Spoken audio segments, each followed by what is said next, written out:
It happens without warning. One moment you are calm, you're capable, you are the person everyone can rely on. The next, a storm erupts, a fury so intense it shocks you, all over something ridiculously small. The car that cut you off, the shoes left in the middle of the floor, the thoughtless comment that, on any other day, you would have ignored. And in the quiet aftermath of that storm, another feeling settles in. Shame, followed by a confusing, painful question. What is wrong with me? I want to offer you a different question, a more powerful one. What if that outburst wasn't a sign that something is wrong with you? What if it was a sign that something is finally starting to become right? What if that rage was not a monster to be controlled, but a messenger, finally breaking down the door to be heard? In our journey with Carl Jung and shadow work, we learn that what we suppress does not die. It gathers energy, it builds pressure, and the good person mask you have worn for so long was never designed to contain that much power. This video is not about how to stop snapping. It is about learning to understand why you snap. It's about decoding the hidden truth your anger is screaming for you to hear. Because that eruption you fear so much, it is not your weakness breaking through. It is your power. To understand the storm, we must first understand the pressure that creates it. Let's go back to that image we explored together. The beach ball, held underwater. That beach ball represents your shadow. Every need you've dismissed, every boundary you didn't set, every no you swallowed. For years, you have spent an immense amount of your life force, your psychic energy, holding it down. You did this to keep the peace, to be seen as kind, as agreeable, as strong. You did this to survive. But a journey of healing, a journey of shadow work, is the process of slowly, intentionally letting go of that pressure. You start to question things. You start to see the cost of your own people-pleasing. You start to realize that your exhaustion is a signal. And as you do this, your grip on that beach ball naturally begins to loosen. And what happens when your grip loosens? The ball doesn't gently float to the surface. It erupts with all the force of the pressure that once held it down. This is your snap, your sudden, shocking outburst. It is not a regression. It is not a failure. It is a law of psychological physics. It is the inevitable, and I want to emphasize this, the necessary release of suppressed energy. It is a sign that the work is working. The system is changing. Think about a woman we can call Sarah. Sarah, a 42-year-old teacher, prides herself on her patience. She handles a classroom of 30 children with grace. She navigates difficult parents with a smile. She is the calm center of her family's universe. Her inner mantra, learned since childhood, is simple. Don't make waves. So she doesn't. She says yes to covering another teacher's class even when she's exhausted. She silently cleans up the kitchen after her husband and teenage kids. Again, a familiar resentment simmering just below the surface. She buries her own desire to have just one quiet evening to read, because someone always needs something. She is holding so many beach balls underwater, she can barely keep her own head afloat. Then one evening, she's driving home. Someone cuts her off in traffic. It's a minor annoyance, a nothing event. But for Sarah, in that moment, it is everything. A volcano of rage erupts inside her. She lays on the horn, a long, furious blast that surprises even herself. She finds herself shouting words inside her car that she didn't even know she knew. The anger is so pure, so hot, it feels alien. It feels monstrous. When she gets home, the shame is immediate and crushing. I am not that person, she thinks. I am a patient, kind person. What is happening to me? She sees the outburst not as a release, but as a stain on her character, a terrifying glimpse of a monster she didn't know lived inside her. But what if we look at it through the lens of Carl Jung, through the lens of shadow work? That other driver was not the cause of her rage. That driver was simply the finger that finally slipped off the beach ball. The rage that erupted was not about that one car. It was the rage of 1,000 unspoken no's. It was the fury of the teacher who couldn't set a boundary with her colleague. It was the resentment of the wife and mother whose needs were consistently placed last. It was the scream of a soul that was tired of being silent. His snap wasn't a moment of weakness. It was a moment of truth. A messy, chaotic, uncomfortable truth, but the truth nonetheless. It was her shadow, no longer content with whispering from the basement, finally kicking down the door and shouting, "Pay attention to me!" And this is why these moments are so confusing, because the trigger is always small, but the emotion is massive. There is a profound disconnect between the event and the reaction, and our logical mind cannot make sense of it. It scrambles for an explanation, and the easiest one is always, "There must be something wrong with me." I want you to burn this idea into your mind. The size of your reaction is not proportional to the trigger. It is proportional to the amount of energy you have suppressed. Let me say that again. The size of your reaction is not proportional to the trigger. It is proportional to the amount of energy you have suppressed. So that flash of rage over the dishes, it's not about the dishes. It's about every time you have felt unseen and unappreciated in your own home. That sob story that suddenly bursts out when a friend asks, "How are you?" It's not just about a bad day. It's about months, maybe even years of carrying silent grief. These moments are not you losing your mind.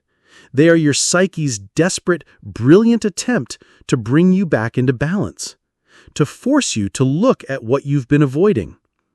Carl Jung believed that the psyche is a self-regulating system. Like your body regulates its temperature, your psyche constantly seeks wholeness. And when one part of you, your persona, becomes too dominant, too rigid, the psyche will use the shadow to create a crisis, a storm, an eruption, all in a magnificent, albeit painful, effort to get your attention. So the next time it happens, the next time you're shocked by the force of your reaction, I invite you to try a new thought. Instead of, "What is wrong with me?" try asking, "What is this energy trying to tell me? What part of me has been silent for too long?" This shift in questioning is the beginning of everything. It moves you from a place of shame to a place of curiosity. And curiosity is the gateway to healing. So you've shifted your question from shame to curiosity. What is this energy trying to tell me? This is the moment the real shadow work begins. This is where you stop being a victim of the storm and start becoming a student of it. To do this, we must first dismantle the biggest myth we've been taught about anger. The myth is that anger is a destructive force, that it is inherently negative, dangerous, uncivilized. For many of us, especially women, anger was the first emotion to be exiled into the shadow. We were taught that our agreeableness was our value. Our anger was our shame. But what if anger, in its purest form, is not about destruction at all? What if it is one of the most vital, life-affirming energies we possess? What if anger is simply a guardian? Imagine your psyche, your sense of self, as a sacred piece of land. This land has borders, it has boundaries. Within this land live all your needs, your values, your truths, your dreams. It is your sovereign territory. Anger, in this metaphor, is the patrol guard at the border of your land. Its primary job is to protect your sovereignty. When a boundary is crossed, when a value is violated, when a need is dismissed, the guard's job is to sound an alarm. The first alarm is usually quiet. A flicker of irritation, a knot of resentment, a subtle feeling of being disrespected. These are the small, quiet signals from the guard saying, hey, something is not right here. A line has been crossed. But for the people-pleaser, for the person wearing the heavy mask of the good girl or the strong one, these small alarms are ignored. Worse, they are suppressed. We tell the guard, be quiet, don't make a scene, it's not a big deal, the peace is more important. We silence the very part of us that is trying to protect us. So what does the guard do? It doesn't go away. Its job is too important. It simply raises the alarm to the next level. The resentment simmers a little hotter. The irritation becomes a constant low-grade hum in the background of your life. And we continue to push it down. We rationalize. We make excuses for the other person. We tell ourselves we are being too sensitive. We are actively working against our own protective system. Eventually, after being ignored time and time again, the guard is left with only one option: the final alarm, the emergency flare. It bypasses all the polite protocols, and it pulls the fire alarm. It creates a crisis. This is your snap. Your outburst is the fire alarm of the soul. It is a desperate, last-ditch effort from your guardian to get you to finally pay attention to a boundary that has been repeatedly, chronically violated. So when Sarah, our teacher, explodes at the driver in traffic, the fire alarm isn't about the car. The alarm is about the colleague who takes her for granted. It's about the family who doesn't see her exhaustion. It's about the boundary she failed to set for herself again. The driver was just the final trespasser who happened to step on the tripwire. This is a profound shift in perspective. Your anger is not your enemy. It is your most loyal, albeit sometimes clumsy, protector. It is the part of you that loves you so much, it is willing to make you and everyone else uncomfortable just to protect the integrity of your soul. The problem is not the anger itself. The problem is that we have become deaf to its whispers, so we only ever hear its screams.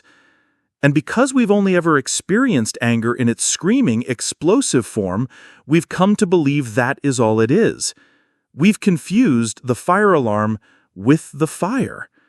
We see the eruption, the chaos, the mess, and we think the anger is the mess. But the anger is just the messenger telling you where the real fire is. The real fire is the unmet need. The real fire is the violated boundary. The real fire is the slow erosion of your own self-worth. The work of integrating this part of your shadow is not about learning to be less angry. It's about learning to listen better. It's about training yourself to hear the whispers again so the guard never has to scream. It's about validating those small flickers of irritation. When a coworker asks you to do something that isn't your job, and you feel that little twinge of annoyance, instead of swallowing it, you pause. You acknowledge it. Ah, there's the guard. It's telling me a boundary is being tested. You don't have to act on it immediately. You don't have to create a confrontation. The first step is simply to honor the signal, to thank the guard for doing its job, to say to that part of yourself, I hear you. Thank you for looking out for me. This internal validation is revolutionary, because for the first time you are aligning with your own protective system instead of fighting against it. You are building trust with the most primal part of yourself. When you start doing this, you'll notice something incredible. The need for the fire alarm, the need to snap, begins to decrease. Because the small messages are finally being received. The pressure is no longer building to an explosive level. You start to reclaim your anger not as a destructive force, but as an internal guidance system, an emotional compass. It becomes your greatest ally in setting boundaries, honoring your needs, and ultimately, in reclaiming the life that is truly yours. This is the hidden truth of your anger. It is not a flaw. It is your power returning. It is the seed of your strength ready to grow. And learning how to tend to that seed, gently, consciously, that is our next step. So, we've established a new truth. Your anger is not a monster. It is a messenger. And our work is to learn its language. This is a profound shift from a lifetime of suppression to a new practice of sacred listening. It moves us from reacting to responding. Reacting is what we do when we are unconscious. It's the snap, the sharp word, the slammed door. It's the fire alarm going off, and all we do is run around in a panic, adding to the chaos. A reaction is automatic. It's driven by the past. It's a defense mechanism on autopilot. Responding, on the other hand, is a conscious choice.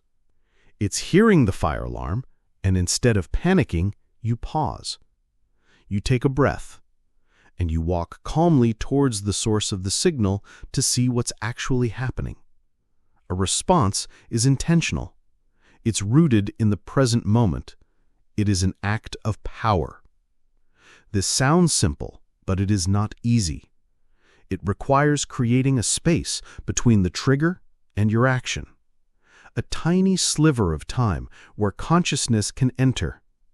I want to guide you through a simple yet powerful practice to help you begin creating that space. You can do this as a journaling exercise or as a quiet meditation.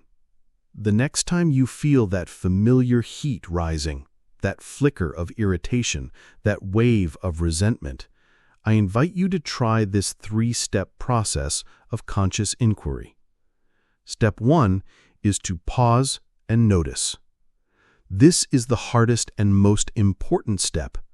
The impulse will be to immediately act, to say the thing, to send the text, to think the angry thought. Your only job is to resist that impulse for just a few seconds. And in that pause, turn your attention inward.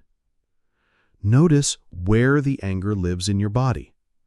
Is it a tightness in your jaw, a fire in your chest, a churning in your stomach? Don't judge it. Don't try to make it go away. Simply notice its physical presence. Ah, there it is. I feel it in my throat. By doing this, you are shifting from being possessed by the emotion to being an observer of the emotion. You are taking the first step out of the storm. Step 2 is to ask it a question. This might feel strange at first, but it is a powerful way to engage with this energy as an ally, not an enemy. With a sense of genuine curiosity, ask the anger, silently, within yourself, what are you trying to protect? Remember, your anger is a guardian. It showed up for a reason. It believes some part of your sacred territory is under threat. Don't look for a complicated answer. Just listen for the first thing that comes to mind. Maybe the answer is my time, or my energy, or my self-respect, or simply me. The answer is often profound in its simplicity. This question helps you see past the surface trigger, the dishes, the traffic, and connect with the deeper value that is at stake. Step 3 is to offer it a word of thanks. This is the most revolutionary step for someone used to feeling ashamed of their anger. Once you have an idea of what it's trying to protect, simply say to that part of yourself, "Thank you. I hear you. Thank you for working so hard to protect my time, my energy, my self-respect. This simple act of gratitude does something miraculous. It validates the protective impulse of the shadow. It tells the guardian that its message has been received, and when the message is received, the alarm can quiet down. You will often feel an immediate softening in your body. The tightness in your jaw might release. The fire in your chest might cool. The pressure is discharged not through an explosion, but through conscious acknowledgement. Let's imagine Sarah, our teacher, practicing this. The next day, a parent sends her a demanding email late at night, expecting an immediate response. She feels that familiar flash of hot resentment. Her old reaction would be to either fire back a passive-aggressive reply, or more likely, to swallow her anger and answer the email feeling drained and resentful. But this time, she tries something new. She pauses. She closes her eyes. She notices the heat in her chest and the tightness in her shoulders. She asks the feeling, "What are you trying to protect?" And the answer comes clear as a bell. "My peace, my evening, my right to rest." Then she says to herself, "Thank you. Thank you for protecting my peace, my evening, my right to rest." She feels a subtle shift. The anger doesn't vanish, but it loses its sharp, urgent edge. It's no longer a fire alarm. It's just information. Now, from this calmer, more conscious place, she can choose how to respond. She is no longer reacting. She is in her power. She can choose to ignore the email until morning. She can choose to write a polite but firm reply tomorrow, setting a boundary about her working hours. The specific action is less important than the internal shift that preceded it. She has honored her guardian. She has listened to its message, and she has reclaimed her sovereignty over her own inner territory. This three-step practice, pause and notice, ask and thank, is a fundamental tool in your shadow work journey. It is how you begin to build a new relationship with your anger. It is how you transform it from a source of shame into a source of wisdom. It's a practice. It takes time. You won't get it right every time. Some days, the storm will still break before you can find your pause. And that's okay. The goal is not perfection. The goal is a new direction, a commitment to turning inward with curiosity instead of outward with blame. Because every time you successfully listen to a whisper of irritation, you prevent a future scream of rage. Every time you honor your guardian, you take back a piece of your own power, and you move one step closer to a life that is not governed by fear of the storm, but guided by the wisdom within it. We began this conversation in the confusing aftermath of a storm. We stood in the wreckage of an outburst, feeling ashamed and out of control. Now, we stand in a different place, a place of understanding, a place of power. We've learned today that your sudden snaps are not a sign of your character failing. They are a sign of your deepest truths finally demanding to be heard. We've learned that your anger is not a monster. It is a loyal guardian, a protector of your sacred inner territory. And we've learned that the true work is not to silence this guardian, but to finally learn its language, to move from unconscious reaction to conscious response. This is the very essence of the shadow work that Carl Jung invited us into. It's not about becoming perfect. It's about becoming whole. It is the messy, courageous, and deeply rewarding work of reclaiming all the parts of yourself that you were taught to leave behind. Your anger holds your boundaries. Your frustration holds your passion. Your resentment holds your unmet needs. These are not your flaws. They are your strength in its raw, untamed form. And by learning to listen to them, you are not becoming a bad person, you are becoming a real person, an authentic person. A person whose kindness is not a performance, but a genuine expression from a well of self-respect. A person whose yes is powerful because their no is also real. But as you start to practice this, as you start to honor the whispers of your inner guardian, you will inevitably be led to a new frontier. The messages from your anger will often point you in one clear direction. They will ask you to set a boundary, to say no, to prioritize your own needs.